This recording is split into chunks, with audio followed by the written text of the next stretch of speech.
Živijo, sem Vesna Milek, novinarka sobotne priloge Dela in za podcast Mladinske knjige, dobre knjige, se pogovarjam o dobrih knjigah. In tokrat se bomo dotaknili posebnega fenomena in to so fantasy romani.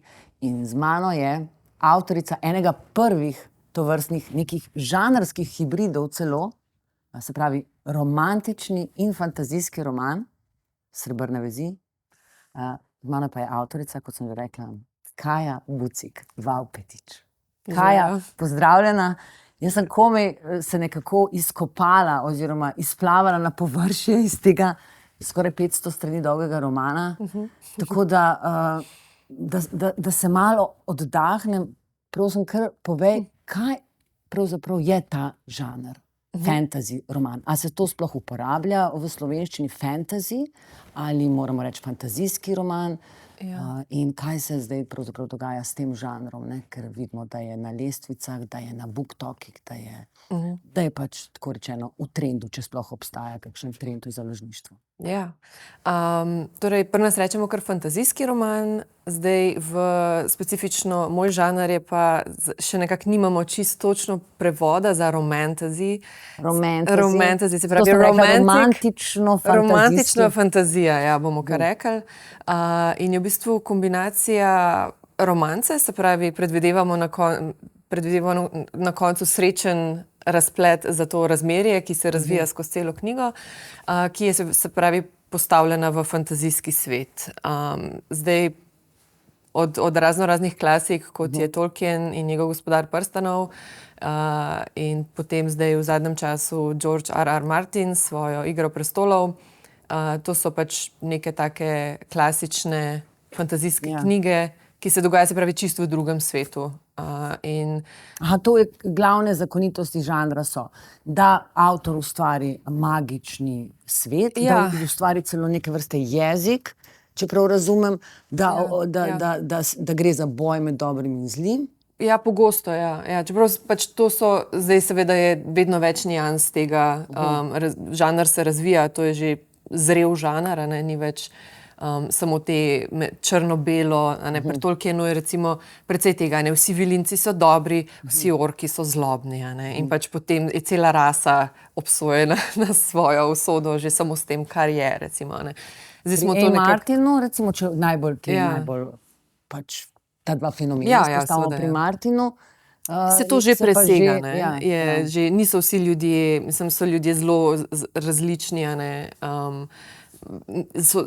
karakterji so sive barve, so kompleksni, ne, delajo dobre in slabe stvari, in pač v bistvu bolj, ko se žanr sam razvija, več je, se pravi, te kompleksnosti in tudi v bistvu vedno več se raznih mitologij ustvarja, ne, zaradi tega, ker recimo Martin pa Tolkien sta se naslonila zelo na to anglosaško tradicijo, na nekako zelo je jasno, no, odkot izvirata, zdaj pa se vedno več azijskih, nordijskih in raznih teh drugih mitologij meša. No, jaz sem pa se lotila bolj slovanskega v tem romanu. Značaja, slovanskega značaja, kjer imamo in rusalke in psoglavce.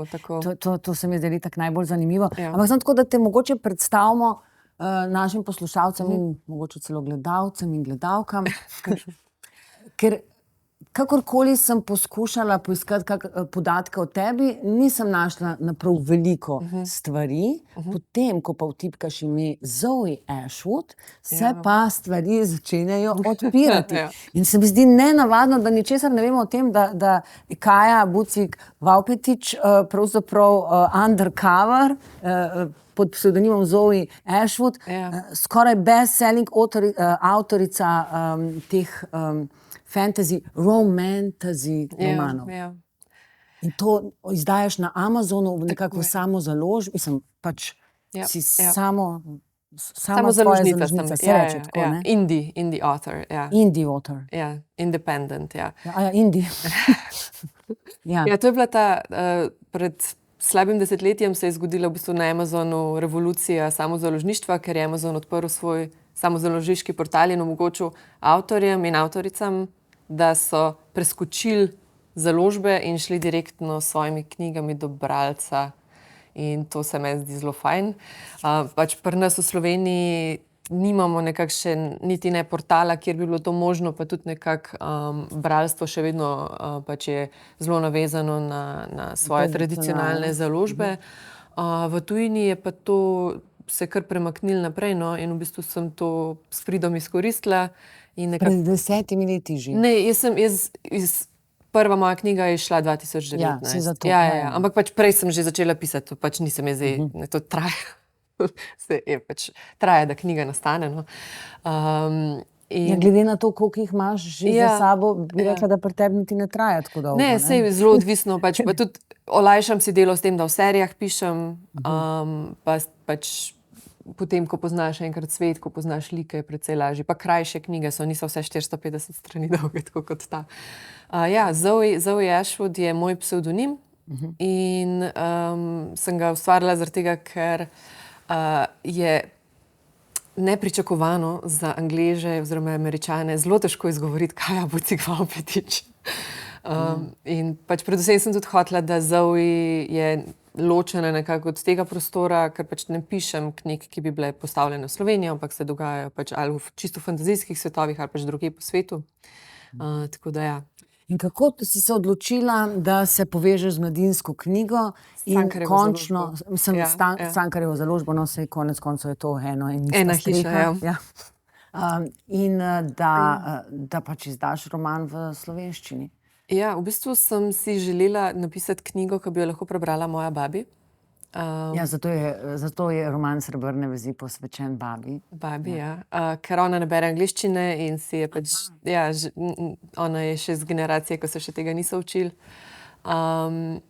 In si je želela prebrati kaj mojega in sem lahko vedno imela nekako odzadaj v glavi, da nekoč bom pa nekaj napisala in potem sem pa zagledala razpis od Cankarjeve založbe za delavnico pisanja ljubezenskega romana. In sem si rekla, to je pa tisto zdaj znamenje, da je čas prišel, da to napišem. In predvsem sem hotela nekako tudi se v Sloveniji povezati z ljudmi, ki bi na enak način razmišljali o romancah kot jaz. Zaradi tega, ker se mi še vedno dogaja, da ko rečem, da pišem romance, so tako, a romance, a to po lastnih izkušnjah in je tak mal neprijeten občutek. Tle sem pa vedela, da bom našla ljudi, ki so dovolj napredni, da pač razumejo, da je romanca en zelo zanimiv žanr.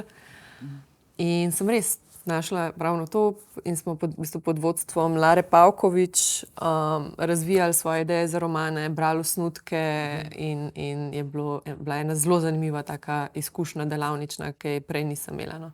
Si imela pa srečo, da je bil urednik tvojega romana urednik Cankarjeve založbe, ki pa je velik fan pravzaprav fantazijskega romana. In tudi velik poznavalec in tudi nekako, bom rekla, celo ustvarjalec, čeprav, Aljoša Harlamov je vzel mojo knjigo v delo in sva se precej tudi menila o tem, pač kako je nastajala in tako.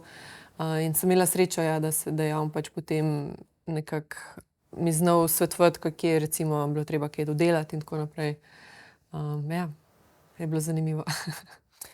Prav Aljoša Harlamov mi je rekel, da je pri tebi zanimivo to, da si pač zapopadla oziroma si se usmerila v ta žanr romance in fantazije hkrati, ki je pač zdaj eden od trendov med mladimi, sploh ženskami, dekleti, mladimi dekleti, ki pač take romane mogoče najbolj promovirajo na tako imenovanem BookToku, ki je pa postal nekaj ključnega za to, kako se zdaj giblje založništvo. Na en način se zdi zanimivo, da so knjige spet in, na drugi način pa lahko gledamo tudi zviška, češ, se bodo pač prodajale samo takšne knjige in promovirale samo takšne knjige, tako imenovane lahkotne romance. Zdaj pa, kako se ti soočaš recimo s tem mogoče gledanjem zviška, kadar poveš, da pišeš žanrski roman, kako? Jaz se zdaj s tem sem se kar nehala obremenjevati s tem, zaradi tega, ker pač tisti ljudje, ki gledajo zviška na moje knjige, pač niso moja publika.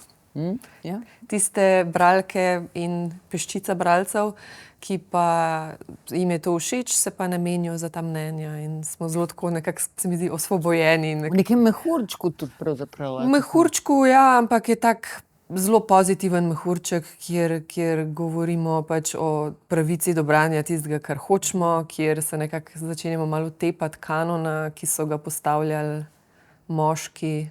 Sej to. To je ključ, ja. To je rekel Harlamov, da v bistvu ta žanr je bil na nek način domena moških avtorjev. Ne? Ja. In zdaj ste prišle noter ženske. Ne? Ja, to in sta pač izpile oziroma razvele na čisto neka druga področja. V tujini, iz Amerike, pač tudi imamo zdaj pri nas prevedeno, je kraljica romantične fantazije Sarah J. Maas, ki jo pri učilih prevajajo sicer.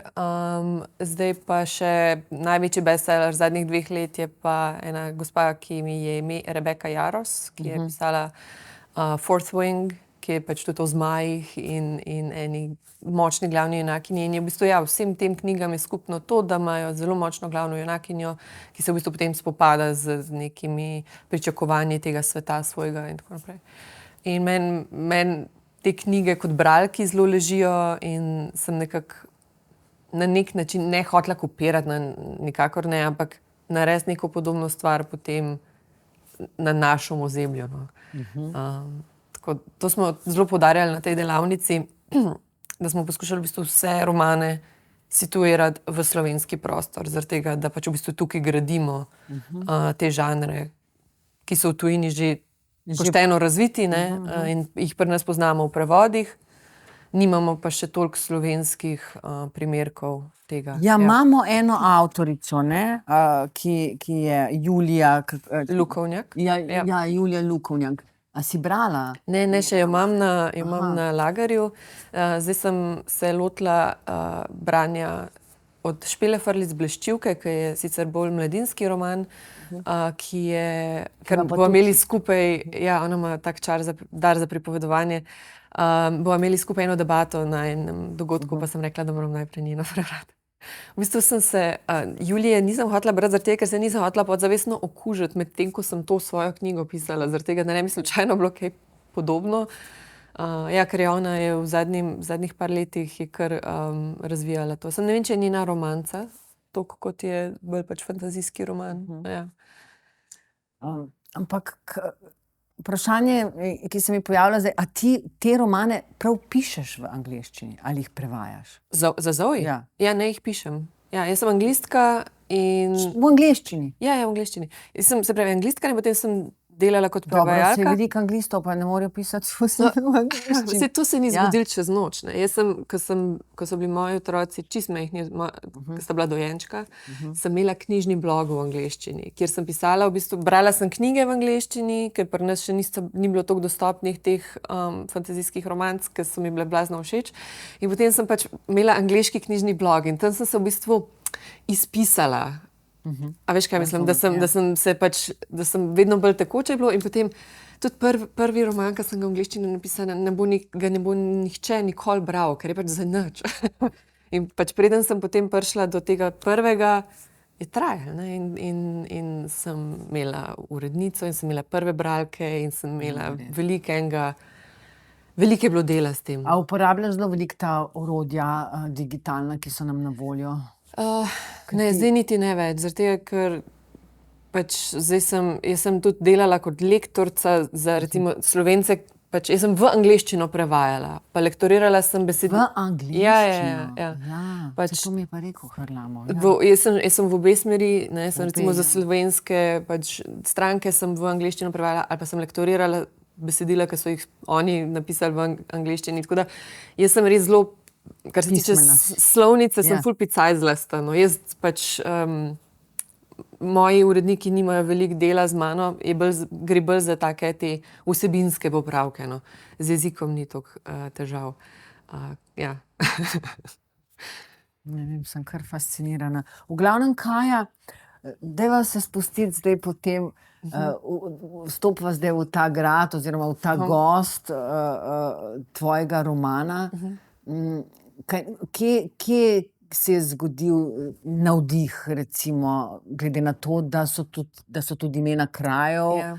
malo spominjajo na slovenska, da mi, ko hodimo s tvojimi junaki po gozdu, nekako lahko začutimo, da je to, ne vem, gost Martuljek, ne, ali pa, skratka, kot da si pač našo slovensko pokrajino naselila s svojimi Ja, pravljičnimi se je. To je liki, ne. zelo namenoma. Mi smo z mojimi starši smo prelezli celo Slovenijo. Moj oče je bivši alpinist in gorski reševalec, moja mama je blazno navdušena nad pohodništvom in mi smo celo Slovenijo prelezli, ko sem bila majhna. In zdaj, ko imam otroke, nadaljujemo s to tradicijo in pač lezemo po raznoraznih gozdovih in gradovih. Tako da moj navdih v bistvu za ta črnograjski grad v romanu je bil grad Žužemberk, zaradi tega, če si predstavljaš, kako stoji tam nad reko in tako. Saj drugače, zaradi tega, ker pač zaradi zgodbe, zaradi zgodbe so potem pač seveda se spreminjajo stvari, pa niso vsi hribi tako, kot bi morali biti, ampak ja, jaz sem hotela, da ko bralec v bistvu pride v Črnograd, da ima občutek, kot da bi se lahko znašel na kakšnem tem Od gradov naših gradov, slovenskih, ali pa ja. ne vem, celjski grad, pač tak občutek sem Ja, jaz sem hotela imela dati. celjskega v Ja, mislih. in potem, ko, ne vem, prideš v tisti Vintgar k tej Nadi, recimo, ki je vešča, kot ena čarovnica, je kot en iški Vintgar, recimo, ne, s tisto rečico in tako, in temi zaprtimi stenami. In mi zelo uživamo, no, ko hodimo naokrog. In drugi navdih je bilo pa ja, tudi v bistvu moja mama je nama z bratom celo otroštvo, še potem, ko so v bistvu že sama znala brati, nama je brala knjige, ona je bila urednica Cicibana dolga leta in smo prebrali en kup enih pravljic in raznoraznih teh slovenskih avtorjev. Mama je bila urednica, ampak tudi psihologinja, ne? Si nekje razvojna razvojna Oba sta psihologinja. psihologa, no. Ja, Aha. ja. Oba, imaš pa privilegije pravzaprav, ne? Najprej, da so vas gnali po vseh kotičkih Slovenije, drugič pa to, da je mama kot razvojna psihologinja že takrat nekako vedela, kaj pomeni, če predšolskemu otroku bereš knjige, ne? Ja. To se je verjetno nekako To se je vse nekako usedlo vame, ja. In saj moj brat tudi še bere, on je sicer arhitekt, ampak še vedno je ohranil to, no, jaz sem pa pač živela za knjige. Že odskozi. S tem, da sem mislila najprej, da jih bom samo prevajala, potem sem jih začela pa še pisati. Hvala Bogu, čudovito. A je to v bistvu eden prvih romanov, ki smo ga dobili v slovenščini, v skladu zdaj še enkrat, bom rekla, s tem najbolj vročim trendom, ne, med najmlajšo generacijo deklet, bom rekla, ne. Pa ne samo najmlajšo, ne, konec koncev. Saj se to kar, ta meja že briše, ne, da v bistvu kar Mislim, jaz vsi berem posegajo. te knjige, pa nisem več deklet. tako da. Ja, jaz pa tudi že dolgo nisem dekle, pa sem zelo globoko se spustila v tvojo knjigo. Tako da, ja, se pravi, je to prvi en tak naš poskus združitve romantičnega romana in romance, ne morem tega izgovoriti, kako da mi še enkrat? Romantasy. Ja. Jaz sem se kar lotila tega, da bomo pač začeli. Enkrat je treba začeti in če bom to jaz, bom pač jaz. In upam, da bo se to zdaj razvijalo, pač, da bomo vedno več tega imeli, ker potem je tudi pač lažje priporočati ljudem, ki si želijo podobno stvar brati, a ne. Jaz tudi recimo pri Zoe, a ne, jaz drugih avtoric, ki pišejo v istem žanru, jaz ne gledam nanje kot na konkurenco, ampak si pač druga z drugo pomagamo, zaradi tega, ker jaz ne morem to hitro pisati, kot bralke lahko berejo. In jaz si vedno želim, da bi bilo več takih, ki bi pisali podobne stvari kot jaz, zaradi tega, ker potem one lahko priporočajo moje knjige, jaz lahko priporočam njihove knjige in potem bralke si delimo in so vse zelo zadovoljne. To je kot da mi govoriš v enem paralelnem svetu, tako kot je tvoj roman, ne, vstop v vzporedni svet, tako se mi zdi ta založniški fenomen tudi en vzporedni svet. Ti zdaj govoriš o tem, dajmo čim več pisati, da bodo lahko čim več brali, mi pa skozi govorimo o tem, kako nihče nič ne bere in kako vse izginja. A bomo brali samo še te žanrske romane ali kriminalke ali romance ali zgodovinske romance? Jaz mislim, da se to ne izključuje. Jaz berem zelo široko. Seveda poznam ljudi, ki berejo samo znotraj enega žanra. Jaz imam bralke, ki berejo samo specifično romance in še to nekaterih koli, ampak samo recimo paranormalne, kjer je ljubezenska zgodba, ne, se pravi med žensko, ki je človek, in moškim, ki to ni, ki je nekaj drugega, ne vem, ki je volk od lak, recimo. Ne. Ja, pač to je zelo specifično. Ampak večina bralk in bralcev pa bere, a ne, prek žanrov, pač. Moj mož ima zelo rad fantazijo, ne, ampak bere tudi znanstveno fantastiko in kadar mu podtaknem kakšno zelo dobro romanco, bo romanco prebral, bere, ne vem, Murakamija, bere razne zadeve, a ne. To ne pomeni, da on si zabralc za tako imenovano resno literaturo, ne, seveda. Ja, no, da se vrnemo zdaj k tvojim junakom, ne, Mila, tako kot si sama pač povedala, je zdaj glavna junakinja, močna junakinja, najprej je videti krhka, ne, potem pa čedalje bolj začutimo njeno moč, ne, ko se začne spopadati z pač zlom okrog nje. Je pa tudi to zanimivo, ne, da v pravljicah, ker te zgodbe izhajajo, konec koncev fantasy izhaja iz pravljic. V pravljicah je oče bil tisti, ki je bil dober, pa mačeha ponavadi tista, ki je bila zlobna, ne, če pomislimo na Pepelko ali pa tudi Sneguljčico, pa tudi verjetno Trnulčico. Ne, Trnulčico, ne. Tukaj si pa ti postavlja čisto druga razmerja, je pa oče tisti, ki predstavlja zlo, ne, in njuna dva otroka sta tista, ki postaneta zaveznika pred njegovim zlom, ne. Mama je pa tako malo nedefinirana pravzaprav, ni klasična mama, ni človek, ne. Sicer pa boljše, da ti poveš, kaj, no.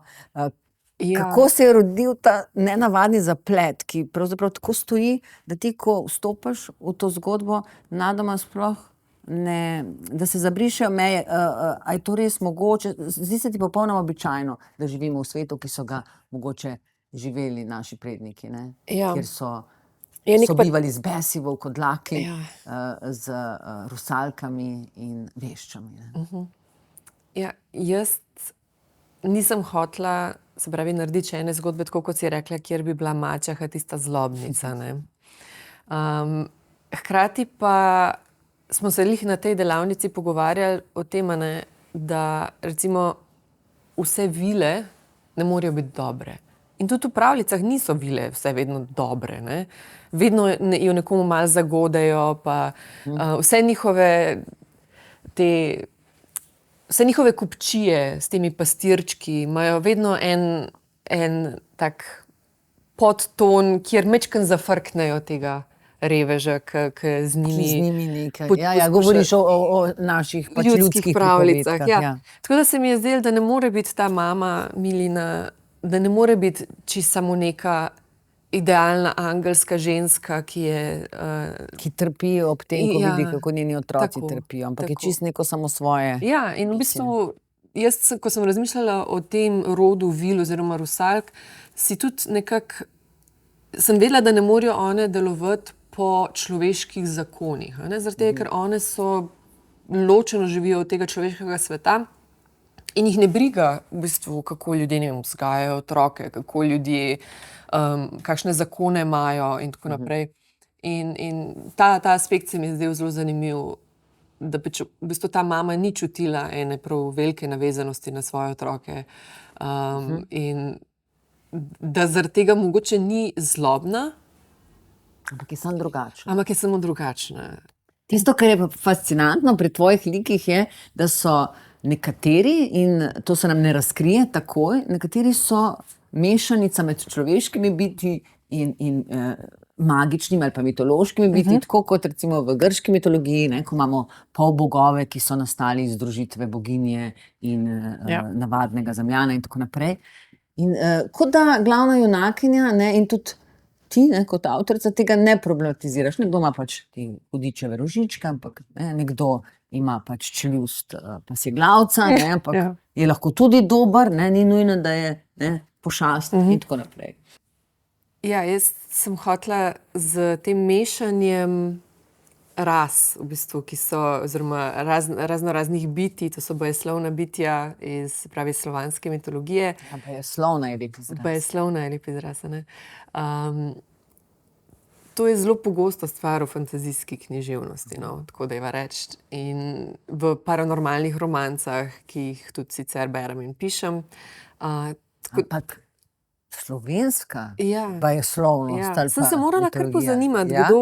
kdo vse je živel v naših koncih. Žalik žene. Ja, Žalik žene in Lesniki in potem sem nekako izluščila te Vešče. svoje vešče. Ja.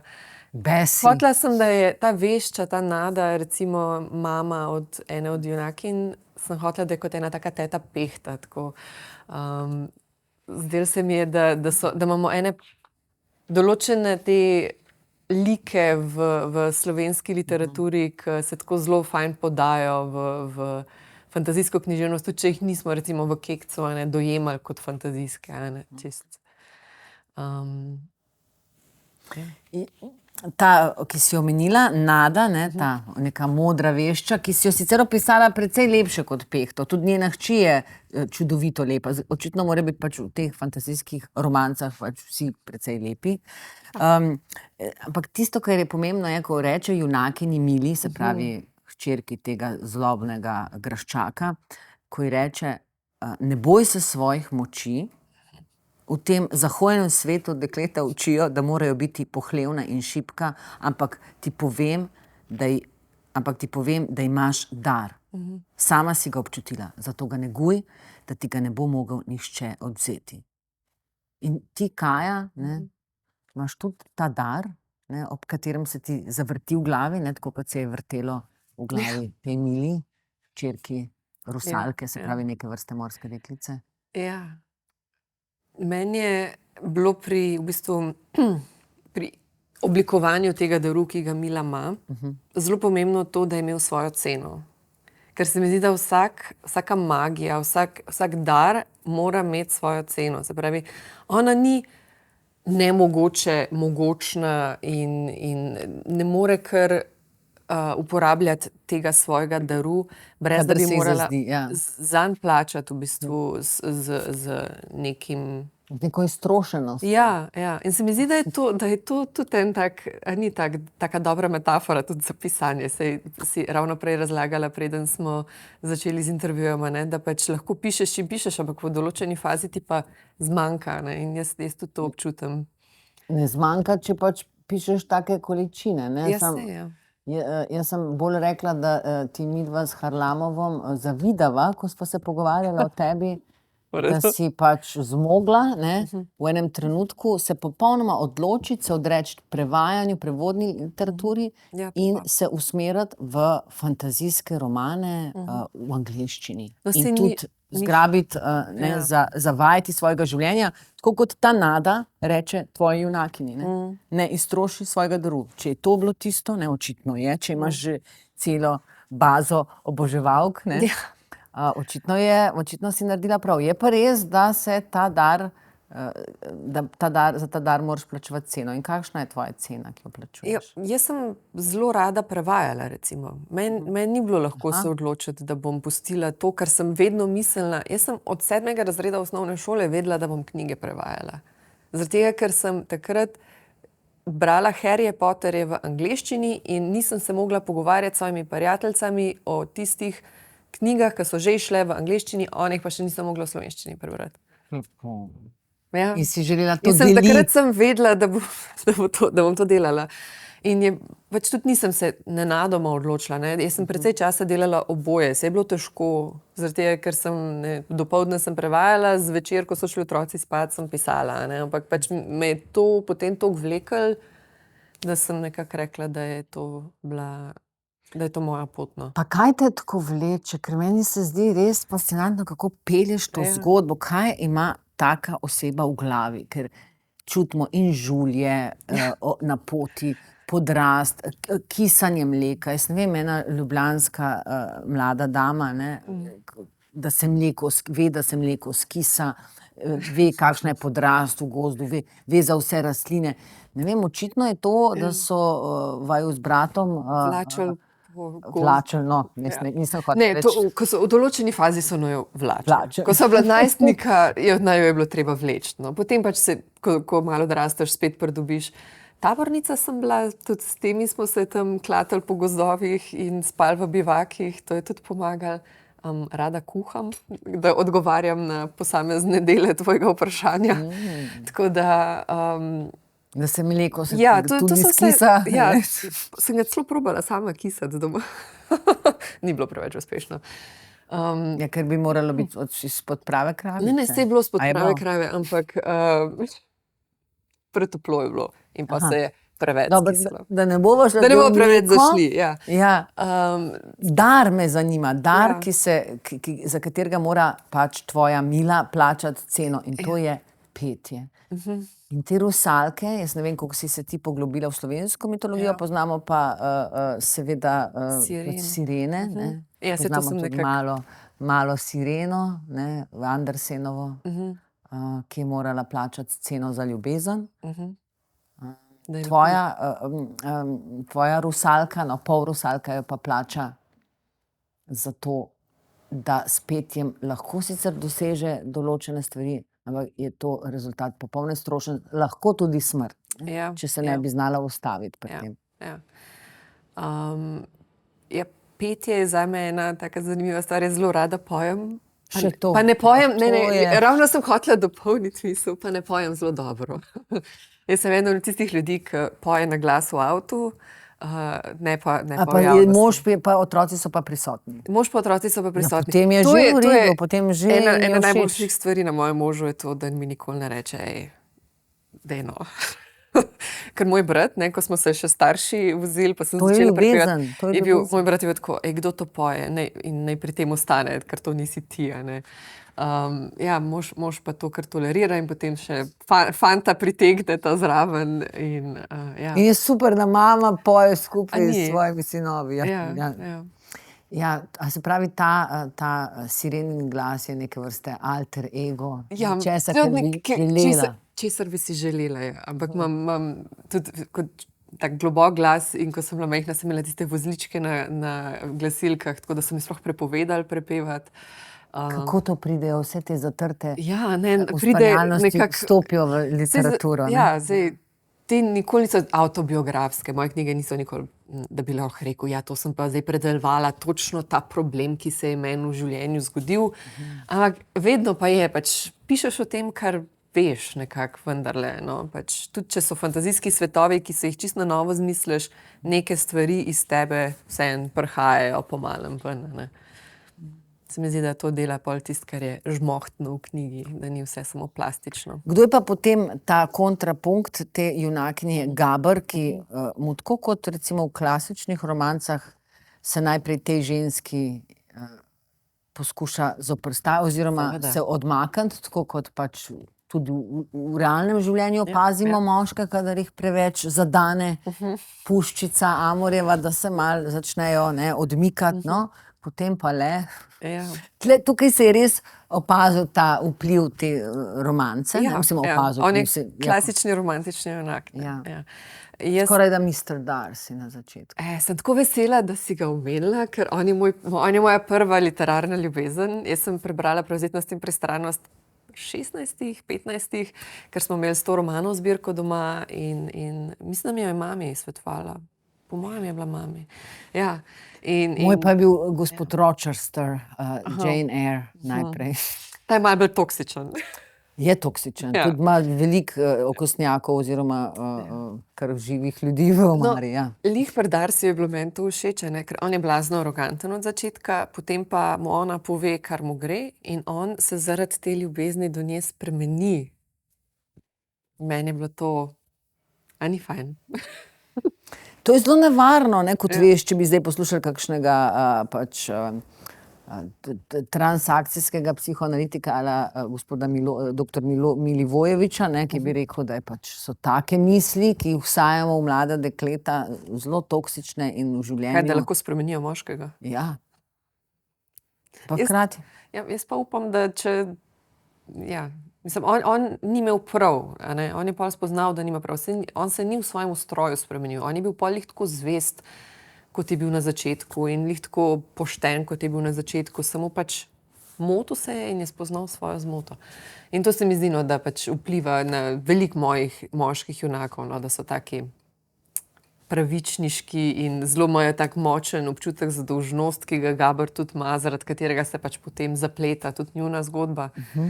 Ker on pač ima občutek, da mora najprej poskrbeti za ljudi, ki jim je nekaj obljubil.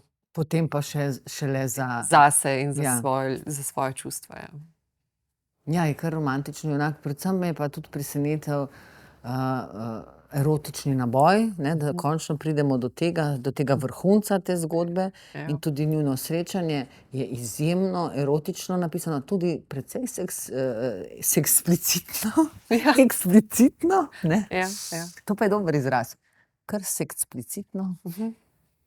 Ja, jaz pač pišem romance, ki so eksplicitne in sem to prenesla k nam. Celo zdi se mi, da je to ena mojih manj eksplicitnih knjig. Ja, to sem pa slišala, da so pač te v angleščini veliko bolj eksplicitne, pa da so tudi pač ta srečanja s temi biti zelo nenavadna. Ne? Ja. Jaz se pač, meni se zdi, da je to nekaj zelo lepega in da se tega ne bi smel bati. Meni se zdi, da je seks ena zelo lepa stvar lahko in da kadar se zgodi med odraslimi ljudmi, ki se imajo radi, da je fajn o tem govoriti. No. Ja, to pa je sporočilo, ne?